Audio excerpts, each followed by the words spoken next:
Sandra, good afternoon. I spoke with President Trump for 20 minutes about the situation with Iran. He talked about Project Freedom and the U.S. efforts to guide vessels through the Strait of Hormuz, issuing a new warning to the Iranian regime, saying if the Iranians try to target U.S. ships in this area, they will be, quote, blown off the face of the earth. As it relates to the combat preparations that continue across the region, President Trump understands there are two paths here. The Iranians either make a good faith deal or ultimately combat operations could resume. And President Trump told Fox News that right now they have bases all over the world. There are American preparations underway. He said they're all stocked with equipment and we can use all of that stuff.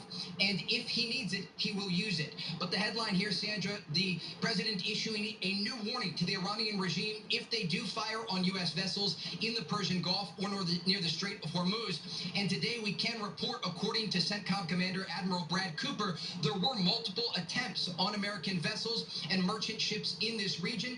And Cooper says that there were U.S. efforts to shoot down both missiles and drones in the Persian Gulf as these Iranian efforts to attack vessels in the region continue.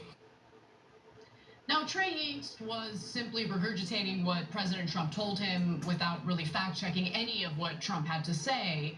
But this morning, Admiral Brad Cooper, who's head of the U.S. Central Command, told the Wall Street Journal that, the path has been cleared, right? That the United States has succeeded in helping to allow vessels to travel through the Strait of Hormuz. He says we used our own military technology in a unique way to clear a free lane that's not obstructed in any way, shape, or form through the strait. That's what the admiral claims. He now also claims that the U.S. is attempting to clear a two-way path so that commercial ships can enter the Persian Gulf as well as exit the Persian Gulf, saying that the most important thing in the near term is getting ships out, and then over time we'll also for sure see ships go in. But Iran sees this again as a violation of the ceasefire. Iranian officials did threaten to retaliate against American warships or other vessels that sought to run their blockade. And as you can imagine, Cenk, they made good on their promise. But before I give you the details on that, I want to just quickly go back to the Trey Yingst report, because he's just repeating what Trump told him, but what Trump is telling him is not true. So I want you to jump in and talk about that a little bit. Yeah, so look, Trey's been doing a lot of terrible reporting lately. He's otherwise a great reporter. He delivered in Gaza and really showed us some of the harrowing video from there and disproved a lot of Israeli talking points on air. He did a brilliant job, but lately he's just been regurgitating what Trump is saying, and not just saying Trump said it. He's making it seem like it's true. Right. And none of it is true, okay? And it's your job as a reporter to say the president said this, now here's the reality.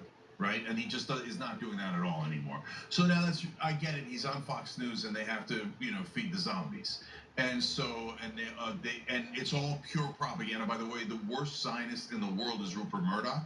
Again, proving it has nothing to do with religion. I don't know why Rupert Murdoch is a crazed lunatic terrorist sympathizer who loves every genocide and war that Israel has created, and is the #1 propaganda agent on behalf of the Israelis.